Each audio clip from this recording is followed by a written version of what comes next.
تو میرے نبی تو 2 کھجور پہ روزہ رکھتے تھے. اور ایک بڑا خوبصورت واقعہ ہے رمضان کا. کہیں سے بکرے کی سری پکی ہوئی آ گئی تو آپ بڑے شوق سے کھا رہے تھے, اور ساتھ ارباز بن ساریہ بھی تھے, حضرت علی بھی تھے, اور حضرت مقداد بھی تھے. 3-4 آدمی سری کھا رہے تھے. بلال رضی اللہ تعالیٰ عنہ آئے کہ یا رسول اللہ, سحری کا ٹائم ختم ہو گیا ہے, میں اذان دینے جا رہا ہوں, آپ کھانا پینا بند فرما دیں. اب میں کہا ٹھیک ہے.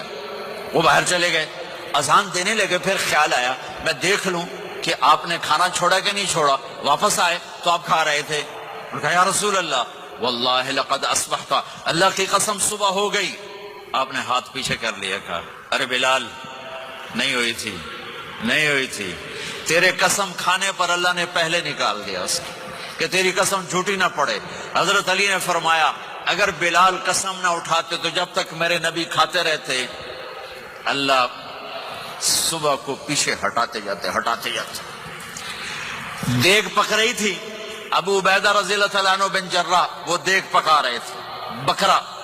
آپ نے کہا ابو عبید یہ مجھے بکرے کی دستی پکڑانا, اگلے بازو. آپ کو اگلے بازو کا گوشت پسند تھا, گردن کا گوشت پسند تھا, یہ کمر کی پٹھ کا گوشت آپ کو پسند تھا, دودھ پسند تھا, برنی کھجور پسند تھی, عجوا کھجور پسند تھی, تازہ روٹی پسند تھی. آپ یا تازہ کھاتے تھے یا فاقہ. توڑی طرح نہیں 8 دن پکا کے فریڈاں ٹھوک دے ہو تو کٹ کے گرم کیتی رکھو تو کھاتی رکھو. یا آپ تازہ کھاتے تھے یا فاقہ فرماتے تھے. ایک دفعہ فتح مکہ پر ام ہانی کے گھر آپ نے باسی روٹی کھائی, ورنہ آپ نے ہمیشہ تازہ یا فاقہ یا تازہ یا فاقہ. کبھی جس کھانے پہ رات گزر جاتی اسے نہیں کھاتے تھے. تسی ماشاءاللہ 8 راتوں جو کھد دی جاندے. ہاں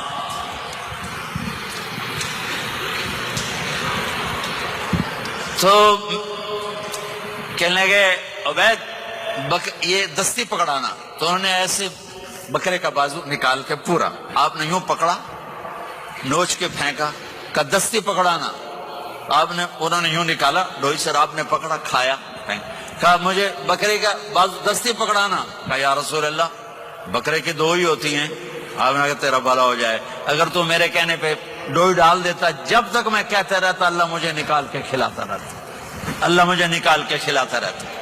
اللہ نے رمضان بھیجا ہوا ہے, رمضان آ رہا ہے.